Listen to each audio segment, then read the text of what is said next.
देखिए जितने भी बच्चे क्लास 10th में 2026 में अपना सामाजिक विज्ञान का पेपर देने वाले हैं, जो जो बच्चे 2026 में सामाजिक विज्ञान का पेपर देंगे, तो उन सभी के सभी विद्यार्थियों के लिए हम लेकर के आ गए हैं सामाजिक विज्ञान के very very most important question है।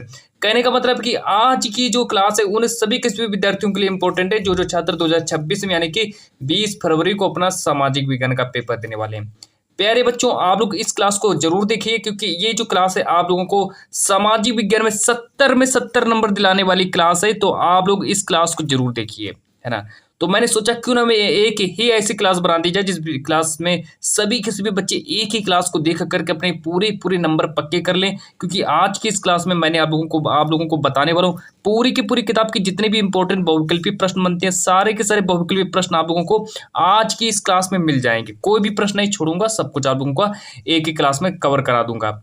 फिर इसके बाद मैं आप लोगों को बताऊंगा जितने वर्णनात्मक प्रश्न होते हैं, जैसे कि आप लोगों का दीर्घ उत्तरीय प्रश्न हो गया, आप लोगों को कौन कौन सा दीर्घ उत्तरीय प्रश्न तैयार करना है और कौन कौन सा आप लोगों को लघु उत्तरीय प्रश्न तैयार करने हैं। तो दोनों के दोनों तरीके बताऊंगा, कौन कौन से प्रश्न आप लोगों को याद करके जाने, कौन कौन से प्रश्न याद करके नहीं जाने। तो ये तो मेन बात होती है कि कौन सा प्रश्न याद करना, कौन सा प्रश्न नहीं याद करना है। 24 नंबर का आप लोगों का दीर्घ उत्तरीय प्रश्न भी पूछा जाएगा। फिर इसके बाद आप लोगों का लघु उत्तरीय प्रश्न जो कि 16 नंबर का लघु उत्तरीय प्रश्न पूछा जाएगा। तो पूरा का पूरा 70 नंबर एक ही क्लास में पक्का करो। अब चलो स्टार्ट करते हैं क्लास को, और यहाँ से मैं आप लोगों को सारे के सारे प्रश्नों को आप लोग नोट करते चलिए, एक भी प्रश्न को मत छोड़ना, सबको नोट कर लेना। देखो सबसे पहले मैं बताऊंगा आप लोगों को बहुविकल्पीय प्रश्न, जितने भी पूरी की पूरी किताब के जितने भी इंपॉर्टेंट बहुविकल्पीय प्रश्न हैं वो मैं आप लोगों को बताऊंगा, और इन प्रश्नों को पढ़ करके आप लोग अपने 20 नंबर जल्दी से पक्के कर लो। और फिर इसके बाद देखो आप लोगों का यहाँ पर लघु उत्तरीय प्रश्न, दीर्घ उत्तरीय प्रश्न, यानी कि सब कुछ बताने वाला हूँ इस क्लास में। अब देखो मैं धीरे धीरे क्लास को आगे बढ़ा रहा हूँ, और आप लोग पूरा का पूरा देख लीजिए, सब कुछ याद कर लीजिए। इस क्लास में जितने भी क्वेश्चन है सबको याद कर लीजिए। अब चलो देखो मेरा पहला देखो प्रश्न क्या है। पहला प्रश्न है मेरा कि लेटेराइट मिट्टी निम्नलिखित में से किस राज्य में पाई जाती है। लेटेराइट मिट्टी जो है किस राज्य में पाई जाती है। तो प्यारे साथियों, मेरे प्यारे बच्चों, आप लोग क्या करो, इसका मुझे कमेंट में आंसर बताओ। कमेंट कर दो, सभी के सभी बच्चे कमेंट करेंगे, और यहाँ पर सभी के सभी बच्चे मुझे कमेंट में इसका आंसर बताएंगे, है ना। कि लेटेराइट मिट्टी निम्नलिखित में से किस राज्य में पाई जाती है। तो यहाँ पर आप लोगों का राइट आंसर हो जाएगा महाराष्ट्र। तो आप लोग भी कमेंट कर दीजिए, महाराष्ट्र को कमेंट में लिख दीजिए, है ना। अब आगे देखो बात करते हैं। नेक्स्ट मेरा अगला प्रश्न है, प्रश्न नंबर 2 के बारे में बात करते हैं कि नेपोलियन बोनापार्ट की पराजय कब हुई थी। तो नेपोलियन बोनापार्ट की पराजय कब हुई थी। तो यहाँ पर देखो 4 ऑप्शन देख लो। 1814 ऑप्शन है, फिर 1816 ऑप्शन है, 1815 ऑप्शन है, फिर इसके बाद 1817 ऑप्शन है। ये देखिए हमारे 4 ऑप्शन है, और प्रश्न में कह रहा है कि नेपोलियन बोनापार्ट की पराजय कब हुई थी। तो प्रश्न नंबर जो मेरा 2 है, प्रश्न नंबर 2 का राइट आंसर हो जाएगा 1815। तो जल्दी से नोट कर लीजिए, कॉपी में जल्दी से नोट कर लीजिए, 1815 को नोट कर लीजिए। तो प्यारे साथियों, आप लोगों का जो प्रश्न नंबर 2 का राइट आंसर हो जाएगा 1815 हो जाएगा। और फिर इसके बाद अगर हम बात करते हैं प्रश्न नंबर 3 के बारे में, तो प्रश्न नंबर 3 को देख लीजिए। प्रश्न नंबर 3 देखो हमसे क्या कह रहा है कि यहाँ पर प्रश्न नंबर 3 कह रहा है कि भारत छोड़ो आंदोलन किसने प्रारंभ किया था। तो भारत छोड़ो आंदोलन किसने प्रारंभ किया था, तो इसके बारे में बात करते हैं। तो यहाँ पर देखो इसका राइट आंसर देखो क्या हो जाएगा। तो प्रश्न नंबर 3 का राइट आंसर हो जाएगा महात्मा गांधी। महात्मा गांधी को नोट करेंगे, यहाँ पर महात्मा गांधी मेरा राइट आंसर हो जाएगा। तो सबसे पहले मेरे पर जो आप लोगों का जो प्रश्न नंबर 3 जो है, प्रश्न नंबर 3 का राइट आंसर हो जाएगा महात्मा गांधी। और इसके बाद मैं आप लोगों को एक इम्पोर्टेंट चीज बताना चाहता हूँ, इतनी इंपॉर्टेंट चीज जो आप लोग पहली बार ही सुन रहे होंगे, मतलब कि आप लोगों को लगे, आप लोग एकदम आश्चर्यचकित हो जाओगे कि सर ने ये क्या बता दिया। मैं आप लोगों के सामने एक ऐसी चीज लेकर के आ गया हूँ जिसको आप लोग परचेस करके, मतलब कि मैं एक ऐसी चीज लेकर के आया हूँ, यानी कि सोशल साइंस के एक मैं ई बुक लेकर के आ गया हूँ जिसको आप लोग आसानी से ले सकते हो। मतलब कि एक ऐसी ई बुक लेकर के आ गया हूँ जिस ई बुक में आप लोगों को सारे के सारे क्वेश्चंस मिल जाएंगे। मतलब कि इस ई बुक में बहुत ही कम प्रश्न होंगे, बहुत ही कम प्रश्न होंगे, लेकिन वो प्रश्न होंगे जो कि सीधा आप लोगों के पेपर में आएंगे, है ना। क्योंकि इस ई बुक में बहुत ही छोटी ई बुक है लेकिन है इंपॉर्टेंट है, यानी कि इस ई बुक को जैसे आप लोग परचेस कर लोगे आप लोगों का काम हो जाएगा। मेरी आप लोगों से गारंटी है कि आप लोग एक भी प्रश्न नहीं छोड़ोगे, सारे के सारे प्रश्न यहाँ से आप लोगों को मिल जाएंगे। देखो यहाँ पर इसका मात्र प्राइस जो रखा गया है, इसका प्राइस आप लोगों का ₹15 रखा गया है। ₹15 क्यों रखा गया है? क्योंकि बहुत से छात्र होते हैं, बड़े-बड़े जो मतलब बड़े जो लोग होते हैं, वो क्या करते हैं कि 5,000 और 10,000 रुपए में अपना कोर्स बेचते हैं और बेच करके फिर भी वो ज़्यादा से ज़्यादा प्रश्न नहीं फँस पाते हैं। लेकिन मैं आप लोगों को ओनली देखो सिर्फ़ और सिर्फ़ ₹15 में आप लोग इस ई-बुक को परचेज़ कर सकते हैं। आप लोग डिस्क्रिप्शन में चेक कर लीजिए, वहाँ पर आप लोगों को लिंक मिल जाएगी, वहाँ से आप इसको परचेज़ कर सकते हैं। ₹15 में, मात्र ₹15 में आप लोग पूरी की पूरी सामाजिक विज्ञान की जो ई-बुक है, इसको आप लोग आराम से परचेज़ कर लीजिए। वहाँ पर आप लोगों को सामाजिक विज्ञान की पूरी फुल तैयारी ₹15 में 70 नंबर अपने पक्के कर लो, है ना? और फिर इसके बाद आगे देखो बात करते हैं। अब चलिए मैं क्लास को और आगे बात करता हूँ। अब चलिए प्रश्न नंबर 4 को देख लीजिए। प्रश्न नंबर 4 देखो कि प्रश्न नंबर 4 को भी नोट कर लीजिए कि भारत में सबसे पहले किस भाषा में पुस्तकें छपी थीं? है ना? तो किस भाषा में पुस्तकें छपी थी? Very, very most important question है, तो आप लोग इस ई-बुक को ज़रूर परचेज़ करिए और यहाँ से आप लोगों का पूरा काम हो जाएगा। मेरी आप लोगों से एक 100% गारंटी है। जल्दी से जाइए, मुझे कमेंट में कर देना और यहाँ पर आप लोगों को मिल जाएगी। चलिए अब आगे देखो, इसका 4 ऑप्शन देख लो कौन-कौन से हो जाएँगे। तो इसके देखो 4 ऑप्शन देख लो कौन से हैं। मलयालम दिया है और तेलुगु दिया है, तमिल दिया है, कोंकणी दिया है। ये हमारे इसके 4 ऑप्शन हो जाएंगे, लेकिन 4 ऑप्शन में से आप लोगों को सही करना है कौन सा राइट आंसर हो जाएगा। तो कोंकणी मेरा सही ऑप्शन हो जाएगा, कोंकणी सही ऑप्शन हो जाएगा। चलो ऑप्शन में डी को सही कर लो। अब देखो आगे बात करते हैं। प्रश्न नंबर जो मेरा अगला है, प्रश्न नंबर जो मेरा 5 है, प्रश्न नंबर 5 को देखेंगे। प्रश्न नंबर 5 को नोट कर लीजिए। प्रश्न नंबर 5 देखेंगे कि प्रथम विश्व युद्ध कब प्रारंभ हुआ था। प्रश्न नंबर 5 कि प्रथम विश्व युद्ध कब प्रारंभ हुआ था। ए ऑप्शन दिया 1914, बी ऑप्शन दिया 1939, सी ऑप्शन दिया 1919, डी ऑप्शन दिया 1942। यहाँ पर लिखा है कि प्रथम विश्व युद्ध कब प्रारंभ हुआ था, तो इसका राइट आंसर हो जाएगा 1914। यानी कि जो प्रश्न नंबर 5 का राइट आंसर हो जाएगा 1914 को सही करेंगे। और फिर इसके बाद अगर हम बात करें जो मेरा अगला प्रश्न है, प्रश्न नंबर 6 को देखेंगे। प्रश्न नंबर 6 को देखेंगे कि निम्नलिखित में से कौन सा जैव संसाधन है। प्रश्न नंबर 6 कह रहे हैं कि निम्नलिखित में से कौन सा जैव संसाधन है, तो कौन सा जैव संसाधन हो जाएगा। लोहा दिया है, मत्स्य उद्योग दिया है, तांबा दिया, चट्टाने दिया। 4 ऑप्शन देखो, तो इसका राइट आंसर हो जाएगा मत्स्य उद्योग, यानी कि ऑप्शन में बी मेरा सही हो जाएगा। अब आगे देखो बात करते हैं प्रश्न नंबर 7 के बारे में। प्रश्न नंबर 7 कह रहा है कि भूमि एक संसाधन है। भूमि एक कैसा संसाधन है। ऑप्शन नंबर ए दिया मानव निर्मित संसाधन है, ऑप्शन नंबर बी दिया है प्राकृतिक संसाधन है, ऑप्शन नंबर सी दिया है सौर ऊर्जा से निर्मित संसाधन है, ऑप्शन नंबर डी दिया उपरोक्त में से कोई नहीं। तो इसका प्रश्न नंबर 7 का देखो राइट आंसर क्या हो जाएगा। ऑप्शन नंबर बी मेरा सही हो जाएगा। ऑप्शन नंबर बी को नोट कर लीजिए प्यारे बच्चों, आप लोगों का ऑप्शन नंबर बी सही हो जाएगा। 101% आप लोगों को यही सारे प्रश्न आप लोगों को 2026 में मिलेंगे। अब चलो आगे बात करते हैं प्रश्न नंबर 8 के बारे में। प्रश्न नंबर 8 को हम देखने वाले हैं। प्रश्न नंबर 8 यहाँ पर कह रहे हैं कि चाय की खेती के लिए कौन सी मिट्टी उपयुक्त होती है। मतलब चाय की खेती के लिए कौन सी मिट्टी उपयुक्त होती है। तो देखो लाल मिट्टी दिया है, जलोढ़ मिट्टी दिया है, पर्वतीय मिट्टी दिया है और लेटेराइट मिट्टी दी है। ये हमारे 4 ऑप्शन है। लेकिन यहाँ पर देखो कह रहा है कि चाय की खेती के लिए हम किस मिट्टी का प्रयोग कर सकते हैं। तो चाय की खेती के लिए हम यहाँ पर लेटेराइट मिट्टी का प्रयोग करते हैं। आप लोगों का ऑप्शन नंबर डी सही हो जाएगा। अब चलो आगे देखो प्रश्न नंबर 9 देखो, यहाँ पर क्या करें कि निम्न में से कौन सी एक रेशेदार फसल है।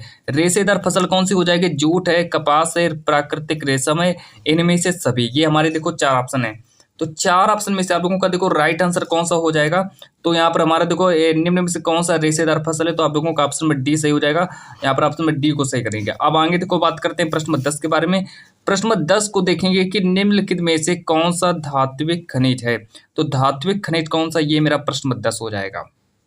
तो चलिए स्टार्ट करते हैं। प्रश्न नंबर 10 के जो 4 ऑप्शन देख लो कौन कौन से हैं। चूना पत्थर दिया है, सल्फर दिया है, मैग्नीज दिया है, कोयला दिया है। तो नोट कर लीजिए, इसका राइट आंसर हो जाएगा ऑप्शन नंबर बी को नोट कर लीजिए। ऑप्शन नंबर बी को नोट कर लीजिए। अब आगे देखो बात करते हैं प्रश्न नंबर 11 के बारे में। प्रश्न नंबर 11 को देखेंगे कि निम्नलिखित में से किस देश का विभाजन धर्म तथा जाति के आधार पर हुआ था। उस देश का नाम बताना है जिस देश का जो विभाजन है वो धर्म और मतलब कि धर्म के आधार पर हुआ था। फिर उसका विभाजन देखो 2 तरीके से हुआ था। यहाँ पर कह रहे हैं कि निम्नलिखित में से किस देश का विभाजन धर्म और जाति के आधार पर हुआ था। तो कौन सा देश जिसका विभाजन धर्म और जाति के आधार पर हुआ था। प्रश्न नंबर 11 मेरा ये। तो प्रश्न नंबर 11 का देखो राइट आंसर हो जाएगा ऑप्शन नंबर बी मेरा सही हो जाएगा। चलो फिर आगे देखो बात करते हैं प्रश्न नंबर 12। तो मेरे प्यारे बच्चों आप नोट करेंगे प्रश्न नंबर 12 को प्रश्न नंबर 12 देखो यहाँ पर कह रहे हैं कि बेल्जियम जो है कहाँ स्थित है, बेल्जियम कहाँ स्थित है। तो ये जब प्रश्न आप लोगों के 2026 में पूछा जाएगा तो आप लोगों को यहाँ पर बेल्जियम जो है कहाँ स्थित है, तो प्रश्न नंबर 12 का देखो राइट आंसर हो जाएगा। प्रश्न नंबर 12 का राइट आंसर हो जाएगा, प्रश्न नंबर 12 का राइट आंसर यूरोप हो जाएगा। तो बेल्जियम जो यूरोप में स्थित है, इस तरीके से। तो ये देखिए मेरा प्रश्न नंबर 12 हमारा कंप्लीट हुआ। तो प्रश्न नंबर 12 को आप लोगों ने नोट कर लिया। चलिए प्रश्न नंबर 12 के बाद आगे देखो बात करते हैं। प्रश्न नंबर जो मेरा अगला है, प्रश्न नंबर नेक्स्ट देखो, प्रश्न नंबर 13 देखो। प्रश्न नंबर 13 कह रहे हैं कि संविधान के माध्यम से महिलाओं का जो प्रतिनिधित्व है वो कहाँ सुनिश्चित किया गया। तो कहाँ पर सुनिश्चित किया गया था, 4 ऑप्शन देख लो। स्थानीय निकायों में सुनिश्चित किया गया, बी ऑप्शन दिया लोकसभा में, सी ऑप्शन दिया राज्यसभा में, डी ऑप्शन दिया प्रांतीय विधायिकाओं में। ये हमारे 4 ऑप्शन हो गए। तो कह रहे हैं कि संविधान के माध्यम से महिलाओं का प्रतिनिधित्व कहाँ मतलब कि सुनिश्चित किया गया था। तो इसका राइट आंसर हो जाएगा ऑप्शन नंबर ए। नोट कर लीजिए, स्थानीय निकायों में, ये हमारा ऑप्शन नंबर ए सही हो जाएगा। अब आगे देखो बात करते हैं प्रश्न नंबर 14 के बारे में। प्रश्न नंबर 14 को देखेंगे। प्रश्न नंबर 14 देखो यहाँ पर कह रहा है कि निम्नलिखित में से संघात्मक शासन कहाँ नहीं है। कौन सा देश ऐसा जहाँ पर जिस देश में संघात्मक शासन नहीं है। तो लगा दीजिए ऑप्शन नंबर बी को सही करके चले आना, ऑप्शन नंबर बी को सही कर देना, ऑप्शन नंबर बी इसका सही हो जाएगा। अब आगे देखो बात करते हैं प्रश्न नंबर अगला। प्रश्न नंबर नेक्स्ट देखो यहाँ पर कह रहा है कि 15, प्रश्न नंबर 15 देखो कि हिंदी जो है किस प्रकार की भाषा हो जाएगी। तो हिंदी जो देखो राजभाषा दी, अल्पसंख्यकों की भाषा दिया है, अल्पसंख्यकों की भाषा, तो हमारा राइट आंसर हो जाएगा राजभाषा। अब आगे देखो बात करते हैं प्रश्न नंबर 16 के बारे में। तो प्रश्न नंबर 16 को देखेंगे। प्रश्न नंबर 16 देखो कह रहा है यहाँ पर क्या कह रहा है कि निम्नलिखित में से किस राज्य में अधिकतम साक्षरता दर पाई जाती है। तो उस देश का नाम बताना है जिस देश में सबसे ज्यादा साक्षरता दर पाई जाती है। तो प्यारे बच्चों आप लोगों का राइट आंसर हो जाएगा केरल, केरल सही हो जाएगा। अब आगे देखो बात करते हैं प्रश्न नंबर मेरा 17 कि मुद्रा का निर्गमन, मुद्रा का जो निर्गमन है वो किसके द्वारा किया जाता है। मुद्रा का निर्गमन किसके द्वारा किया जाता है। तो इसका राइट आंसर हो जाएगा भारतीय रिजर्व बैंक के द्वारा किया जाता है, भारतीय रिजर्व बैंक। लगा दीजिए, टिक लगा दीजिए। अब आगे देखो बात करते हैं अगला प्रश्न कि भारत में कितने प्रतिशत लोग अनौपचारिक स्रोतों से ऋण प्राप्त करते हैं। तो इसका राइट आंसर हो जाएगा 85%। चलिए आगे देखिए बात करते हैं प्रश्न नंबर 20 को देखिए कि भारत में जीविका का प्रमुख स्रोत क्या है। तो प्रमुख स्रोत क्या है, जीविका का प्रमुख स्रोत क्या हो जाएगा। तो लगा देना कृषि मेरा सही हो जाएगा। तो यहाँ पर देखिए आप लोगों का जो ऑब्जेक्टिव प्रश्न यानी कि बहुविकल्पी प्रश्न मैंने आप लोगों के सारे बहुविकल्पी प्रश्न मैंने आप लोगों के कंप्लीट करा दिए हैं और इन सबको बहुविकल्पी प्रश्नों को तैयार कर लीजिए। अब आगे देखो बात करते हैं वेरी वेरी इंपॉर्टेंट आप लोगों के लघु उत्तरी प्रश्न। लघु उत्तरी प्रश्न देखो आप लोगों के कौन कौन से लघु उत्तरी प्रश्न है, जो कि 4 प्रश्न लघु उत्तरी प्रश्न पूछे जाएंगे, चारों के चारों देख लो। यहाँ पर मैं कुछ इंपॉर्टेंट पूरी किताब के कुछ इंपॉर्टेंट लघु उत्तरी प्रश्न है उनको भी आप नोट कर लीजिए। चलिए बात करते हैं प्रश्न नंबर जो मेरा पहला है। पहला प्रश्न है कि फ्रांस की क्रांति कब शुरू हुई, उसका मुख्य कारण क्या था। तो वेरी वेरी मोस्ट इंपॉर्टेंट है, डबल स्टार बना लो, जरूर 100% आएगा पेपर में कि फ्रांस की क्रांति कब शुरू हुई, उसका मुख्य कारण क्या था। Very very most important question है। तो यहाँ पर हम देखने वाले हैं प्रश्न नंबर 2 को। और प्रश्न नंबर 2 यहाँ पर देखो कह रहा है कि नेपोलियन कौन था, उसके सुधार क्या थे, उसके सुधारों का क्या प्रभाव पड़ा। ये मेरा प्रश्न नंबर 2 हो जाएगा कि नेपोलियन कौन था, उसके सुधार क्या थे, उसके सुधारों का क्या प्रभाव पड़ा। ये देखिए 4 नंबर का पेपर में आएगा, इसको नोट कर लीजिए। अब आगे को बात करते हैं प्रश्न नंबर 3 के बारे में कि पूना पैक्ट पर किसके हस्ताक्षर हुए, उसकी 2 शर्तें लिखिए। ये भी मेरा 4 नंबर का ही आएगा कि पूना पैक्ट क्या होता है, पूना पैक्ट की 2 शर्तें लिखिए। तो ये हमारा 4 नंबर का ये भी प्रश्न आने वाला है पेपर में। अब आगे देखो बात करते हैं प्रश्न नंबर 4 के बारे में कि संसाधन नियोजन की आवश्यकता क्यों पड़ती है और भारत में संसाधन नियोजन हेतु तो कोई 4 उपाय बताइए। तो ये जो प्रश्न है देखो सारे के सारे 4 नंबर वाले प्रश्न हैं और इन सबको आप लोग तैयार कर लीजिए। यहाँ पर ये आप लोगों के 100% 2026 में पूछे जाएंगे। अब आगे देखो बात करते हैं प्रश्न नंबर 5 के बारे में। प्रश्न नंबर 5 को देखेंगे कि जैव विविधता क्या है ना। तो जैव विविधता क्या होती है, मानव जीवन में इसकी महत्ता का वर्णन कीजिए। ये भी 4 ही नंबर का पेपर में आएगा। अब आगे देखो बात करते हैं प्रश्न नंबर 6 के बारे में कि जल दुर्लभता क्या है, इसके 3 प्रमुख कारण बताइए। वेरी वेरी मोस्ट इंपॉर्टेंट है मेरे प्यारे बच्चों, वेरी वेरी मोस्ट इंपॉर्टेंट है, इसको भी नोट कर लीजिए। अब आगे देखो बात करते हैं प्रश्न नंबर 7 के बारे में कि कृषि की 3 समस्याओं का उल्लेख कीजिए। कृषि की 3 समस्याओं का उल्लेख कीजिए, पेपर में सीधा 4 नंबर का आएगा। अब बात करते हैं प्रश्न नंबर 8 के बारे में कि ऊर्जा के गैर परंपरागत स्रोत किसे कहते हैं। भारत के सौर ऊर्जा का भविष्य कैसा है, भारत के सौर ऊर्जा का भविष्य कैसा है, 4 नंबर का आएगा। अब देखो आगे प्रश्न नंबर 9 के बारे में बात करते हैं कि पर्यावरणीय प्रदूषण से आप क्या समझते हैं। उद्योगों से भारत के पर्यावरण पर होने वाले प्रभावों पर प्रकाश डालिए। 4 नंबर का ये भी प्रश्न आएगा। तो उद्योगों से या लिखो उद्योगों से भारत के पर्यावरण पर होने वाले प्रभावों पर प्रकाश डालिए। चलिए ये देखिए आप लोगों का प्रश्न नंबर 9 कंप्लीट हुआ। और प्रश्न नंबर 10 देख लो कि संघवाद क्या है, इसकी प्रमुख विशेषताएं बताइए। तो ये देखिए मैंने आप लोगों को 10 लघु उत्तरीय प्रश्न बताए, 10 लघु प्रश्न बताए, 10 के 10 लघु उत्तरीय प्रश्नों को नोट कर लीजिए। और ये आप लोगों का देखो इनका अगर आप लोगों को अगर आंसर चाहिए तो मुझे बता देना। इनका अगर आप लोगों को आंसर लेना तो मैंने आप लोगों के लिए एक ई बुक तैयार की है, आप लोग ई बुक में जा करके इसका आंसर नोट कर सकते हैं बहुत ही सरल तरीके से। आप लोग जब किताब में देखोगे, किताब में आप लोग जब किताब से जब याद करोगे तो किताब में बहुत मेरे पर जो कठिन टाइम में दिया है, बहुत ही कठिन दिया है, बहुत ही बड़े बड़े अक्षर लिखे हैं। आप लोगों को अक्षरों को पढ़ने में भी दिक्कत होगी, लेकिन अगर आप लोगों को चाहिए तो मुझे एक बार में ही पढ़ना पड़े, एक बार में ही मुझे याद हो जाए, तो आप लोग इस ई बुक को परचेस कर लीजिए। प्राइस बहुत कम है, 15 रुपये का प्राइस है। और वरना अगर आप नहीं परचेस करेंगे तो इसका प्राइस बढ़ भी सकता है ना। तो अभी मैं आप लोगों को थोड़ा समय दे रहा हूँ, बस आप लोग जल्दी से परचेस कर लीजिए। आप लोगों को इन सभी के सभी प्रश्नों का अगर आप लोगों को अगर उत्तर चाहिए ना, 4 नंबर वाला उत्तर चाहिए, तो आप लोग जल्दी से परचेस कर लीजिए, आप लोगों का काम भी हो जाएगा। 15 रुपये की बात है, 15 रुपये आप लोग क्या करते हैं, कहीं दुकान पर जाते हैं, 15 रुपये का आप लोग समोसा खा जाते हैं, बर्गर खा जाते हैं, वही 15 रुपये बचा करके आप लोग यहाँ पर इसको परचेस कर लीजिए, आप लोगों का काम हो जाएगा। चलिए अब आगे देखिए बात करते हैं प्रश्न नंबर जो अब यहाँ से स्टार्ट करते हैं दीर्घ उत्तरीय प्रश्न। चलिए दीर्घ उत्तरीय प्रश्नों को भी नोट कर लीजिए, सारे के सारे दीर्घ उत्तरीय प्रश्नों को नोट कर लीजिए, और यहाँ पर मैं आप लोगों को इनका उत्तर भी बताने वाला हूँ। चलिए स्टार्ट करते हैं। अब यहाँ से नोट करेंगे सारे के सारे दीर्घ उत्तरीय प्रश्नों को नोट करना स्टार्ट करेंगे, जो कि पेपर में सीधा यहाँ से देखो 6 नंबर वाले सारे के सारे दीर्घ उत्तरीय प्रश्न मैं लेकर के आ गया हूँ आप लोगों के सामने। यहाँ पर क्या करना आप लोगों को, देखिए इन सबका अगर उत्तर नहीं लिखा है, कहीं पर भी उत्तर नहीं लिखा है, लेकिन आप लोग क्या कर सकते हैं, यहाँ पर मैंने आप लोगों के लिए एक उपाय बता दिया। 15 रुपये आप लोगों को सिर्फ अपने वेस्ट करना है, 15 रुपये में आप लोगों के सारे उत्तर भी मिल जाएंगे। और अलग से आप लोगों को यहाँ पर एक और बात है कि जितने भी आप लोगों के इंपॉर्टेंट क्वेश्चंस हैं, पूरी की पूरी किताब के सारे इंपॉर्टेंट क्वेश्चंस वो यहाँ पर रखे गए इस ई बुक में, वो भी आप लोगों का काम हो जाएगा। अब देखिए यहाँ से प्रश्न नंबर 1 को नोट कर लीजिए। प्रश्न नंबर 1 कह रहे कि भारत में औद्योगिक विकास की क्या विशेषताएं हैं, किन्हीं 4 का उल्लेख कीजिए। मेरे प्यारे बच्चों very very most important question है, जल्दी से तैयार करो इसको, अभी ही तैयार कर लो इसको, यहीं पर ही तैयार कर लो। आज 6 नंबर का पेपर में आएगा। अब आगे देखो बात करते हैं प्रश्न नंबर 2 के बारे में कि राष्ट्रवाद से क्या तात्पर्य है। यूरोप में राष्ट्रवाद के उदय में होने में कौन सी परिस्थितियां सहायक हुई हैं। तो ये भी आप लोगों का कितने नंबर का आएगा, तो ये भी आप लोगों का 6 नंबर का ही आएगा। अब आगे देखो बात करते हैं प्रश्न नंबर 3 के बारे में। प्रश्न नंबर 3 को देख लीजिए प्यारे बच्चों कि फ्रांस की क्रांति कब शुरू हुई, उसका मुख्य कारण क्या था। 6 नंबर का पेपर में आएगा, और इसके 4 कार्य भी लिखिए, है ना। 4 कार्य यहाँ पर नहीं, 4 कार्य यहाँ पर पूछे गए। प्रश्न नंबर 4 जो इसमें 4 कार्य पूछे गए, तो प्रश्न नंबर 4 को भी नोट कर लीजिए। प्रश्न नंबर 4 यहाँ पर देखो कह रहा है कि असहयोग आंदोलन क्यों प्रारंभ किया गया, आंदोलनकारियों के 4 कार्य लिखिए। ये देखिए मेरा प्रश्न नंबर जो 4 है, ये भी 6 नंबर का ही आएगा। सारे के सारे very very most important question है, सबको तैयार कर लीजिए, है ना। अब आगे देखो बात करते हैं प्रश्न नंबर 5 के बारे में।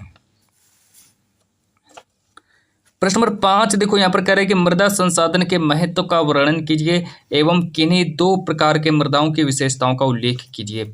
ये भी मेरा 6 नंबर का ही आएगा। प्रश्न नंबर 6 देखो, भूक्षरण से आप क्या समझते हैं, इसे रोकने के लिए कोई 4 उपाय बताइए। कोई 4 उपाय बताना है, 6 नंबर का भी प्रश्न आएगा पेपर में।